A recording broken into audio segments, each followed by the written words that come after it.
Okay. Are we running? Are we running? Are we up?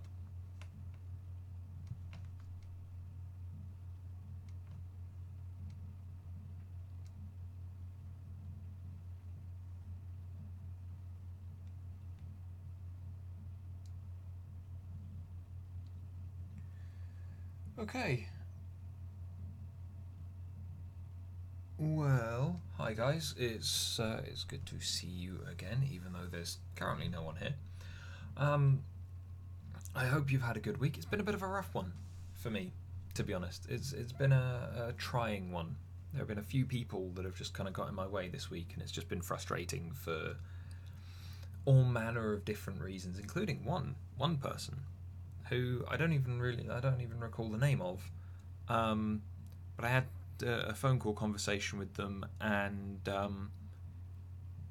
yeah, they were just the most infuriating and negative person I think I've come across in ages. So it's been a tough week in a few different ways. I mean, there's been good and bad, but it's just been a bit draining for me. So being able to sit down, have a chat with you guys, and all the rest of it. Hello to the person that's just joined. Um, but yeah, it's been a bit of a rough one. But this week so far, and in its entirety, to be fair, we've been talking about stuff to do with being patient with your in a relationship, not turning people into projects, being fair, and also some bits and pieces around behaviours to do and not do for kind of the beginning of a relationship, because a lot of what we've been talking about lately is kind of getting into the relationship, sticking with the relationship, how to improve it, how to keep it healthy, all that kind of thing. And yet there's an awful lot of kind of space around getting into a relationship that I've touched on in the past in various ways, but not really got into in depth, because also it's a lot harder to talk about once you're in a relationship. There's a lot more kind of common points that people just go through, like the 6 stages of intimacy that we talked about like about a month ago now. Um, in that, it was a case of going, right, you've got the beginning stage, the middle stages, the kind of cascade from things like children and marriage and living together, and then into kind of the ending of a relationship in the long term, be it either the ending of a relationship or the maintaining of a relationship all the way through until one of those people unfortunately isn't there anymore. It's this thing that we can just go, right, yeah, well, these just stack up. They're points of commonality. When you get into a relationship, there's always the beginning, there's always the middle, and there's always the end, and there are some differences there, but people work in patterns. We're all those people that would come out against things like convergent thinking. um, we're all made of the same stuff, living in similar environments, with kind of this overarching set of drives that kind of pushes us through life.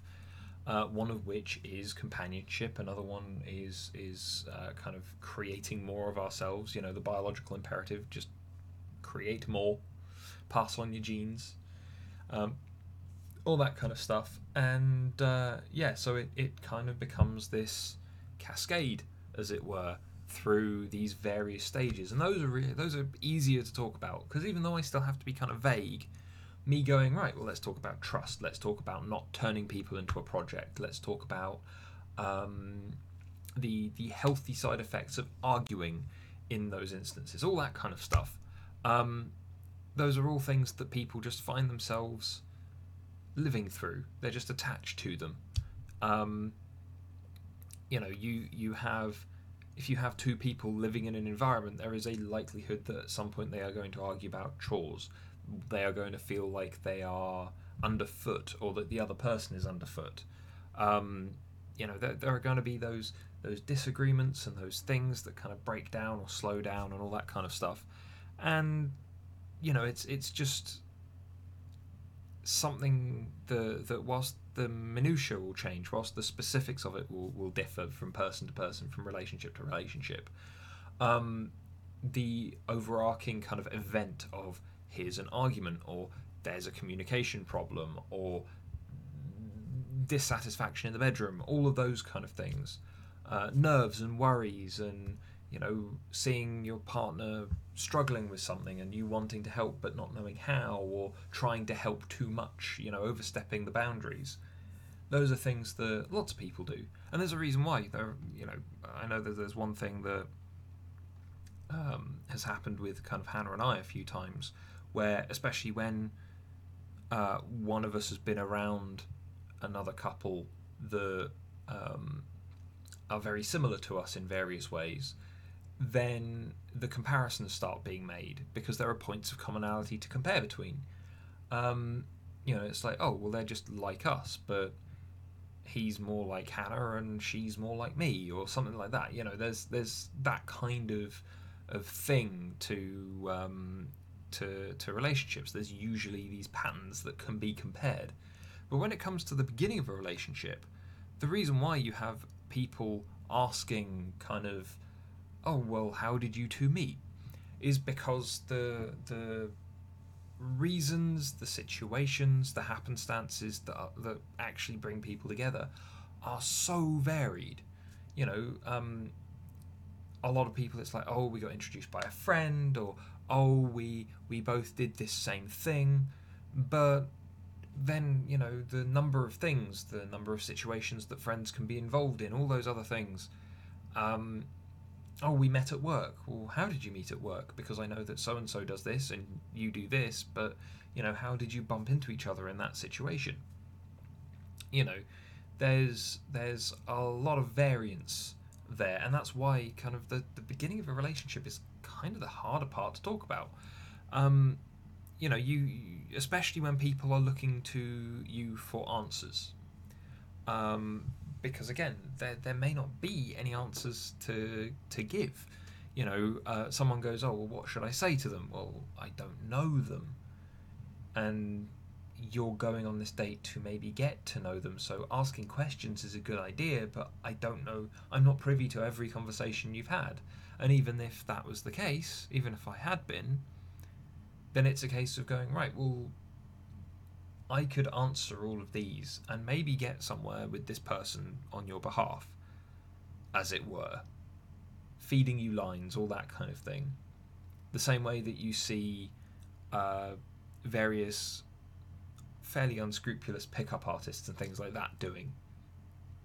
We will literally give you a script, and if it doesn't work on this person, then try it 50 other times and it might work on someone, kind of thing. And it's a case of kind of going, well, yeah, that's something that you can do, but then imagine what happens after the scripts run out. How are you going to maintain that relationship, especially if it's a relationship you care about? You need to build these things by yourself and understand how they're built, because otherwise, you run out of script, you run out of random tips and things on the internet, which I realise I'm providing as well, but there's I'd like to think there's a slight difference between just 10 things you should say to a lady and going, look, here are some behaviours that you can either adopt or monitor in yourself to maybe just make sure that you don't put yourself at a disadvantage. There's a significant difference, I feel, in that. But it's kind of a case of going, yeah, there's a lot of particulars, a lot of specifics to the beginning of a relationship that then, if someone else is meddling with that, if you're taking advice from someone else and just running on that advice, eventually that person is going to run out. They're not going to be there anymore. They're not going to be present anymore, and it's just going to kind of boil down to you scrabbling around and flailing. And again, all of what I'm saying applies to guys and girls. This is the interesting thing about this, because there are a lot of things that try and segregate guys from girls. Oh, it's different for a guy to date than it is for a girl to date. And I'm not going to disagree. on that specific point. There are differences. We've talked about the differences already. We were talking about differences in perception between the sexes just a couple of weeks ago. And but when it comes to just the overarching how not to be put yourself at a disadvantage, how not to just be repulsive, all that kind of thing, fairly standard across both sexes. You know, it's a case of going, right, well, if you're a guy that's wanting to attract a girl or a guy, or if you're a girl that's wanting to attract a girl or a guy, then, well, let's face it, the way to go about it is to go, I'm going to be the best version of me. And you can't do that if someone else is feeding you lines and stuff. Which is why when I've had friends who have been like, oh, I've heard about this, I've heard about that. It's like, go for a coach that will challenge you. Go for a coach that will put you on the right path towards being a better version of yourself, that then allows you the extra leeway or the extra leverage to get what you want. Be that interacting with people, be that finding a partner, be that whatever in work. Do that kind of thing rather than just going, I'm going to sign up to this newsletter from this pickup artist with 50 chat up lines every month that are proven to work. Because again, you could say one of those things to someone, be amazing. Say it to someone else, and it won't. It's too nebulous. But there are lots of people that are lonely, lots of people who are afraid, lots of people who want to have answers because it is so confusing. People are confusing. I've got an itchy nose. Please excuse me. But it's like interactions between people are confusing. They're tough. And this is again though why this week I did following up on the here are some behaviours that maybe you should do and some that you shouldn't, you know, things that you should just kind of keep in mind for the beginning of a relationship. Some of the other stuff that I ended up talking about was very much pointed towards kind of the extension of trust, which I think is patience. You know, you need to be patient with people that you're in relationships with. You can't turn them into projects, because this is the thing. If you turn someone into a project, if you specifically go, you're kind of close but you're not all there, so I'm going to manipulate or I'm going to bully you into trying to be what I see as being better for you. I mean, you wouldn't like it if someone did it to you, firstly, so you shouldn't do it to anyone else. But also, like that person, if you're in a relationship with them, they are trusting you, at least in part, with their feelings, their well-being, interactions that they have with you. And so if then you decide to go, right, well, you're not what I want, I'm going to twist you and change you until you are what I want. Firstly, you can't change someone that doesn't want to be changed, so that's not going to happen. But also, on top of that, it's a case of going, like, you're breaching their trust in doing so. Yeah, like if they turn out to be not everything that you want, then there are two things you should really go through. One is you should see whether or not your initial assumption of what that person could be was realistic in the first place. But then the second thing is if it's not a place that you're happy anymore because they aren't everything that you thought that they could be or whatever else, then just leave. It's tough, it's miserable, but you owe it to yourself as much as you owe it to them. They've trusted you for a moment and you've maybe been patient with them, but if things have changed that much, move on. If you can look at them and go, I still very much care for this person, I still love this person, and all that kind of thing, then, you know, have a really good think about kind of how you expect people to be. Because in regards to patience, in regards to trust, there's one thing that is kind of core to both of them, and that is you could be the most like prolific liar on earth, but people would still find you trustworthy. People might still find you very mature and patient and all the rest of it, even though you lie through your teeth and make shit up and do all kinds of terrible things. They might still find you to be that way if you are just consistent. That's the thing. People are afraid of inconsistency. They get upset by um, unpredictability. And so if I'm not suggesting that you should be a liar. I'm not suggesting that you should be indecisive or manipulative or any of these terrible things. But the core to being kind of trustworthy, believed in, kind of things, a person that people will at least in some way build rapport with and gravitate to. One of the things that stands out most, especially in relationships, is consistency. If you say something, you can't randomly change your mind on a whim without some kind of indication of what's going on and why it's going on. And you end up suffering for that as well. Because if you're always second guessing yourself or always changing your mind and all the rest of it, then that's a lot of wasted energy. You don't ever get anything done.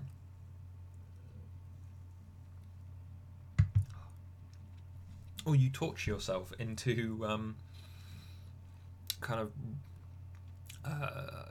beating yourself up over and over and over again around things that maybe don't matter, around things that could matter, but because of the amount of time that you spend wasting energy rather than kind of putting it towards those maybe one or two things that actually need your attention, it takes longer to get the result. The result might never materialize, all that kind of thing.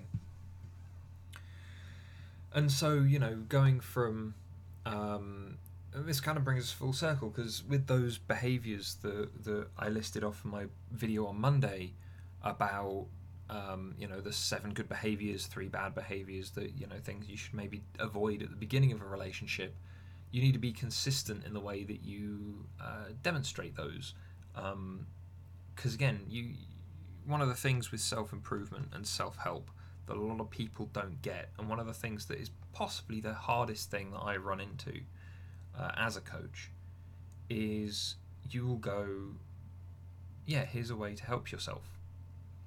But the key part of that isn't the help, it's the yourself part. And yet, I'll go in as a coach, and even if I'm trying to explain what I do, it will be, right, yeah, you might be explaining what you do, but at the same time, you're just telling me that you don't have the answers. That's what a client will say to me if that's all they want. I want someone to come into my life and tell me what to do to fix things, to make things better. Well, I don't know your life. No one knows your life. The only way that you're going to get those answers is by answering it for yourself. Now, a coach is going to go in and be there as a reflection of yourself to help you find those answers, to help you hear those answers, to help you kind of thin out the other noise around the answers so that you can get to them. But it's like the number of people that go into therapy as well, who will go in and they'll be like, I need things to help me solve my day-to-day, solve the problems that I'm causing myself. And they'll go in and they'll get the help that they need. They'll be given tools, they'll be given methods to reframe their situation, stuff that I've talked about before in regards to reframing and in regards to kind of word choice and all of the stuff around mindfulness, which I hate the term mindfulness, I really do, but it's the go-to term for kind of living in the moment, paying attention to what you're doing in the now, all that kind of stuff. Being deliberate in your actions. And it's a case of going, right, well, if you're given those tools and you start using them and then you feel better, which means that you don't need therapy anymore, but then you stop using them, then there's a good chance you're going to slip backwards. You've been given the solution, but the solution has to be incorporated into the parts of your life, the parts of your day that don't necessarily always need it right up in a big way. You need to kind of incorporate those things as habits, which again comes into consistency, comes into patience and practice, something that I talk about an awful lot. Don't expect yourself to be able to do something instantly. You need to be able to go, right, I'm going to sit back and work on this over time, because you're working on yourself over time until you are either happy with yourself or basically until you die, probably both at the same time. I know full well that I'm much more happy with myself right now than I ever have been, in terms of who I am, what I do. But leading on from that, it's a case of, well, there's always more to learn. There's always better ways to refine myself, always more things to do to try and make things work better for me. And, so as a result, that's stuff that I keep in mind, that I have to keep in mind when going forward, when doing stuff. And there are times when I slip backwards. This week, there are a couple of times when, as said, it was a rough week for me, and I wasn't as productive as I wanted to be. I've got an opportunity coming up on Monday, and there's a meeting that I'm going to, which might turn into something bigger for myself, or at least something to provide a little more security money wise for some of the things that I'm doing, some of the things that I want to do. And so I needed to do a little bit of prep for that, and I needed to go do a couple of things. But the other day, because I was seething over the phone call that I'd had that morning that pissed me off with that one person that I talked about at the beginning of the stream, who was just an asshole, that kind of killed my concentration for a good chunk of the rest of the day. Did I want it to? No. But again, I'm human, and this is the thing that I say to you guys a lot. You are human, you're not perfect, you can't expect too much from yourself. You should expect the right amount from yourself, and you should be able to find out where your limits are. In which case, it was a case of going, right, okay, yeah, it was a shit day. I didn't do everything I needed to do or wanted to do. But I'm going to chill out this evening, get an early night, try and get some sleep, which I didn't, unfortunately, but that's nothing new for me. At which point, then get up tomorrow and do better. And I did, and I had a really productive day the following day, and it was fine. Still got everything done. But again, it's that you need to, regardless of how much insight you have. Coaches go to therapy, therapists go to therapy, coaches have coaches. Coaches will coach themselves with some of the tools that they have. In my filing cabinet behind me, I've got a whole load of my own bits of paperwork around my life, and things that I'm using to monitor myself.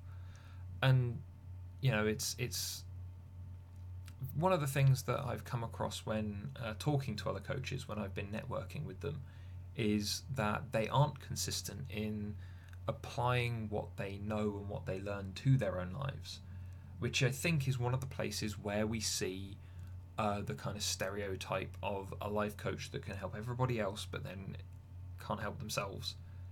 And there are a few different reasons for that stereotype, but I feel like one of the biggest ones is that you've got a lot of coaches that will preach a certain way but then they won't apply it to their own lives. And that kind of causes there's a little bit of dissonance there, a little bit of breakdown, and that's where you maybe see the stereotype forming, because it will seem that every person that walks out of that life coach's office or walks away from a session with that life coach may very well have their shit together, but then the life coach themselves is falling to pieces, and it can be tough. But again, it's a case of consistency and patience more so than anything else with yourself. Being patient with other people is fine. And when we were talking about it earlier this week in regards to a relationship, being patient in a relationship is key. You need to be able to be patient enough to have proper conversations, to actually have sit downs, to be, to put up with some of the bad times that your partner might be going through, or you might both be going through. You have to have that patience and that understanding of kind of how time rolls on. And how you can improve things over time, and it's not going to be an instant fix. That's all very important stuff for a relationship, but for just life generally, patience with yourself is so important. There have been times, especially just after I left school and I was still kind of getting into various jobs and working out what I kind of wanted to do. It was a case of going, I need to be just a little kinder to myself. Not much, and I still get really frustrated with myself and upset when I don't live up to my own expectations of myself. That's a thing that happens. But again, it's always a thing of reminding myself I'm human, reminding myself that it's a process and I'm getting there. As long as I'm doing better than I was yesterday, then it's fine. You know, it's important to keep all of that stuff in mind, because the number of people, especially in regards to some of the stuff I've seen lately around mental health in the UK and how there's the mental health epidemic and all of that kind of stuff, when a good chunk of the people looking for help with their mental health and the problems that they're dealing with are caused by interpretation of environmental factors. There are still, relatively speaking, a small number of people, of the total of number of people that are going for kind of help with their mental health, who have need for kind of chemicals to be introduced to their body to address a balance in their brain or things like that. The majority, for the most part, benefit from things like CBT, from kind of talking therapies and things like that, from reframing their situation. And yeah, it's even then, those kind of therapies, especially considering the causes of a lot of the mental health problems that we're seeing in regards to stress, anxiety, depression, and their cascading effects. A lot of the solutions, the kind of sources of those issues and the places that the solutions need to be applied to, are far bigger than any one person. Like, there's been a decline in mental health, especially within the UK, as I've been able to observe, for since the recession a few years back, and it's only been getting worse and worse under things like austerity and with the whole Brexit thing going on, and how we're running like headfirst off a cliff, all that kind of stuff. It's causing a lot of stress. It's causing a lot of difficulty for people to work with, to process. And you can try and reframe, and you can try and kind of work through therapies to deal with the negative behavioural impacts of that, as it were. And there'll be a lot of people who gain some benefit from it. You'll have a lot of people who are going, right, yeah, I'm now feeling better about things because I've got these coping mechanisms or these tools, or I can now see that the thing that I was actually worrying about was maybe me blowing that out of proportion, and the thing that I should actually have been working on was this instead. I've been able to prioritize better. But then, that's allowing people to be functional, allowing people to be happier. But it's not necessarily solving the problem to the extent that the next generation, the next set of people to interact with that, aren't then going to have the same issues. And that's one of the things that I see a lot from friends and people that I know, clients, things like that go into therapy. Because at times the therapist looks to deal with what's immediately in front of them, rather than giving them as many things to change their behaviours and their habits so that they're more functional and healthy in the long term.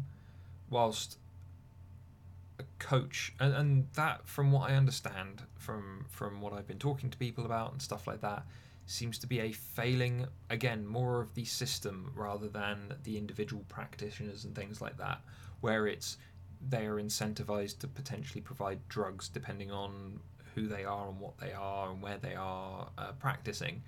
But also they have quotas to fill, they have limits on time, they have all that kind of stuff, and so it's rushed. Or there just aren't enough people to go around, so you have people on waiting lists for a long old time, and it doesn't really help, it doesn't really work out. But that's where I feel coaching again is a really useful and important thing, because coaching isn't focused on necessarily getting over stuff. So all those people who are worried and anxious and depressed about prospects, about things coming up, that's where again a coach can, they can't necessarily deal with it if it's a mental health issue in its most clinical form. But in terms of, say, someone's really anxious, someone's really depressed or worried or whatever else because of a situation that they're going towards, it worries them, causes them to panic. That's why confidence coaching is a thing.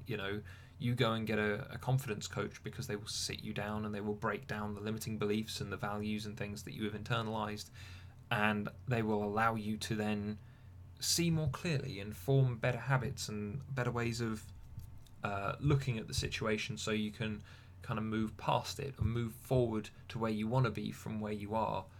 Stuff you can do in the moment to shift yourself all the way along the path that you want to walk. But again, coaching is still relatively new, and there are lots of people that don't want to give it the time of day. In terms of corporate stuff, especially, things like training and coaching are usually the first things to be cut from a budget over here. I believe it's fairly similar elsewhere in the world as well. I'm not too sure about the United States, because the United States coaching is far more popular, and I believe to a degree far more accessible as well in various ways. But it's still costly, and there's nowhere that's willing to set up coaching as an additional helpful thing, seemingly,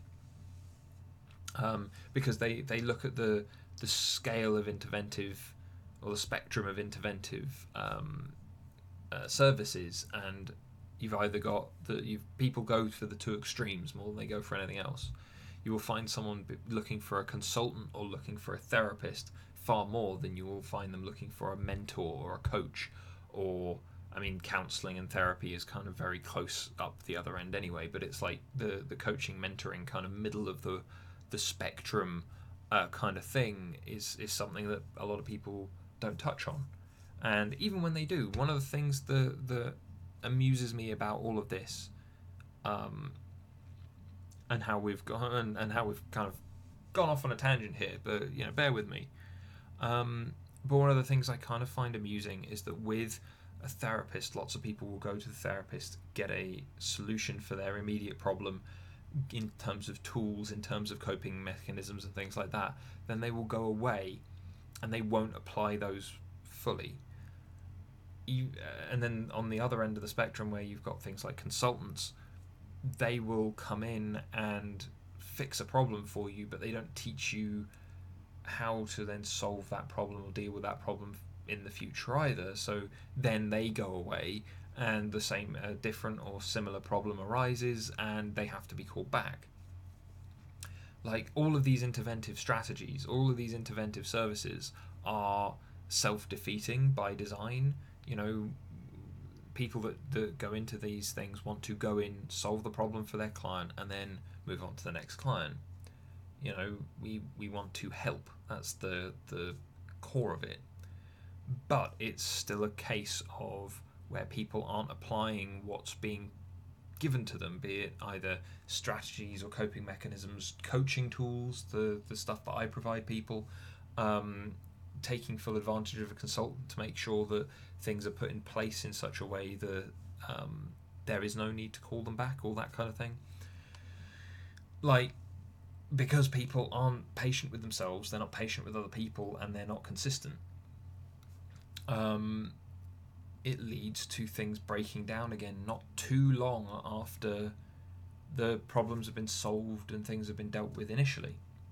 And it's a bit of a shame, because then you look at how that runs into relationships and what we were talking about initially. And it's the same with the number of friends, for instance, that I've had that have had relationships that follow the same path every time, and they hate those relationships. And they're like, I never want to be in a relationship like this again, and then they go through the exact same thing. with the exact same type of people in the exact same order of events, and then they end up miserable again at the end because it's all gone to pot. And it's like, we need to start learning, being a bit more patient with ourselves and being a bit more consistent in the way that we approach both the way that we apply solutions, but also the way that we just act anyway. Now I've talked about this before with people, and they've gone, "Oh, but being too consistent kills spontaneity." No, it doesn't. Be consistently spontaneous. You can still quite happily kind of get through pretty much anything just by being consistently you. Work out who you are and then be that thing all the time. Be that person all the time.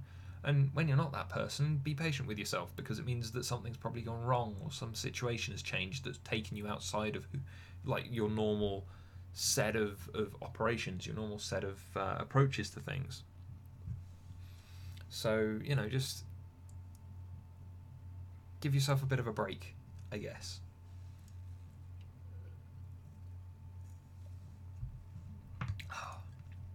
Now, this coming week, now that I've got that out of the way, this coming week, I want to talk a little bit about the videos that I've got coming up, as well as said, I've got this opportunity on Monday, so I want to just touch in on that. But the videos coming up next week are around things like expectations, managing expectations, the differences between different types of expectations to one degree or another, as well as expectations of, again, the beginning of a relationship type stuff, where to find people to have relationships with, and also catfishing, because I feel catfishing sits very closely in with the kind of expectations issues around relationships, because you are expecting to interact with, meet and get to know, have sex with, whatever, a specific type of person that has been introduced to you, and yet then when you actually meet that person, they are different. And that's the source of significant upset. But there's more to it than that, which is what I want to go into next week. But as a result, though, guys, we've gone through a lot so far in regards to relationships and stuff. If you've got more that I'm not getting into yet, or you've got specific things that you would like me to chime in on, then please leave them in the comments or send me an email. My email address is down there. Drop me a message on the Facebook page. Tweet at me, whatever. If you've got thoughts, if you've got problems, if you've got issues that you would want me to take a look at more directly, please just get in touch. I have no issues with taking a look at those things. Some of my friends fairly regularly request certain videos. Some of you guys have sent me emails and things in the past. Certain comments have spawned entire videos, and possibly more than one video at a time. So it's something that I definitely happy to do. So as said, next week we're talking about managing expectations around a whole load of things in relationships, as well as catfishing. So if that's that, then by all means, and if that's the kind of thing that you're worried about, that's the kind of thing that you want to talk about, those videos next week are going to be for you. Otherwise, though, if there's something further outside of that, then let me know. Or if there's something that I've talked about before, or something that I've touched on in this video that you would like me to go back over, get in touch and I'll see what I can do. I can maybe add more information, get into more specifics based on what you've said, all that kind of thing. But otherwise, talking about this opportunity I've got next week, as said, meeting on Monday could be a big useful thing for me, but it is going to be time consuming, because it may very well take up kind of most of my week, in which case, just as a thing, I'll probably put out another little update or mention it in another couple of videos as I go along anyway. But if it comes to pass that I get taken on for this thing, it might become a long-term thing, in which case, depending on how much time it takes up, what is agreed between me and the people that I'm dealing with, all that kind of stuff, then it may turn into something that takes up an awful lot more of my time.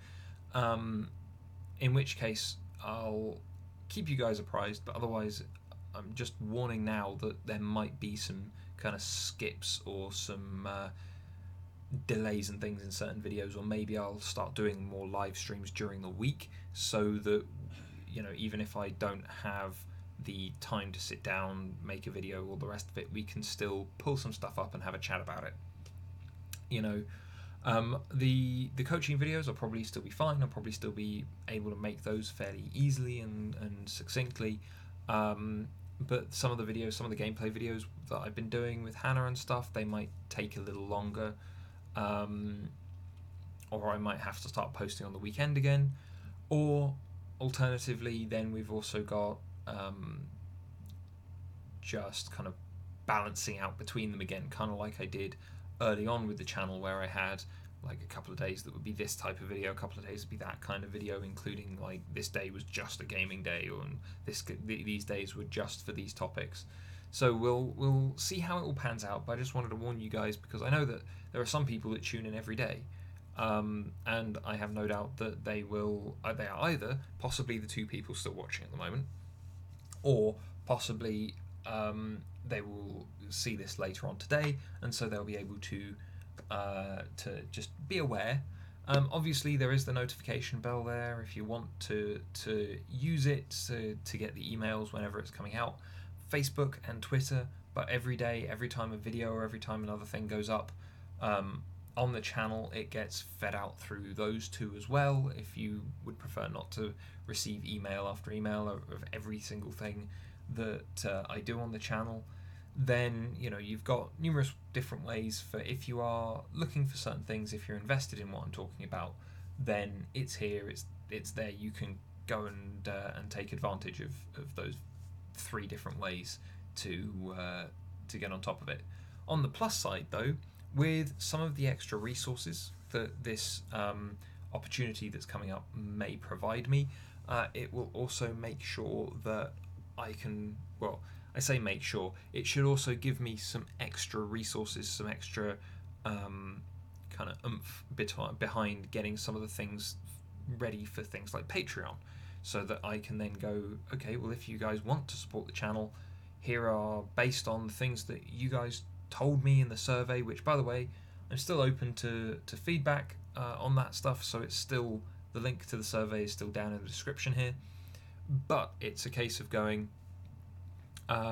you know, the extra resources, some of the extra stuff that's being made available to me, or potentially made available to me if everything on Monday goes the way that I want it to, then I should be able to sort more of that stuff out for you guys, and then we can actually look at doing that, look at doing patron only live streams where it's much more direct, or getting the various merch and kind of tools and planners and whatever else that I was talking about out to you guys as well. So, you know, I can hopefully make some headway on those kind of things a bit more easily with this stuff that I'm doing. But that all remains to be seen. Unless the 2 guys that are still here, unless you guys are actually, unless you guys have something that you'd like to ask, something you'd like to say, then by all means. But otherwise, I'm thinking I might cut this a tad short this week, guys. Ordinarily, I'd go all the way to past, but as said, it's been a rough week. I'm a tad tired, and to be fair, I just kind of want to relax this evening because I've got stuff to do over the weekend, including recording some more stuff with Hannah, hopefully, all things going well, including the new dungeon on Conan Exiles and some other stuff. We've got a Conan Exiles video coming out in a bit, but it's a me questioning Funcom's decision to release the most recent update in 2 parts, because it didn't make a lot of sense to me. It kind of ticked me off that they would dump half of it in the game and then leave the most important part of it out. So if you're interested in that, stick around. It'll be out at 5 o'clock. But otherwise, we should be doing the new dungeon. We've got more No Man's Sky. We've got definitely more Desolate that we want to play through, considering we've actually started making a decent amount of headway there. So I'll be recording that with Hannah over the weekend. All things going well, you know, touch wood. But otherwise, I will see you guys in the video on Monday, because next week is pretty much all filmed out. I want to do another live stream on Friday, but obviously depending on what happens on Monday, that might not be the case. So I might put out a different video explaining what's going on with the channel instead, depending on how it all pans out. But we'll have to see. We'll have to see, and then we'll have to see how the timetable for the channel changes, and also just my personal schedule to see how it all works out. But either way, guys, I hope you have a great weekend. Thank you very much to the two of you that have tuned in, and to any of you that are watching this as the archived video on demand kind of video afterwards. Thank you very much for tuning in. But otherwise, as said, some stuff coming up, some weird things going on, and yeah, we'll see how it all pans out. But otherwise, if you've got thoughts, if you've got things that you would like me to get to, please drop them down in the comments, and I will try and get to them as soon as possible. As said, next week, looking at kind of expectations, managing expectations, catfishing, expectations of like where to meet people and stuff like that for relationships. So if you're interested in those, they will be out next week. Gaming videos just going to continue, but otherwise, if you've got any other thoughts, any other things, please drop them down in the comments. The one other benefit to this thing that I'm talking to people about on Monday is that it could also provide me the extra resources to finally upgrade some of the stuff here that was doing okay to begin with, but could really do with an upgrade now. Like I could probably do it with a new mic, and I definitely need a new graphics card. But we can look at all of those things and see how things improve and develop as we get along. So yeah, otherwise, guys, thank you very much for tuning in again. I'm going to stop waffling, and I will see you guys either in the video later today or the video on Monday. Take care.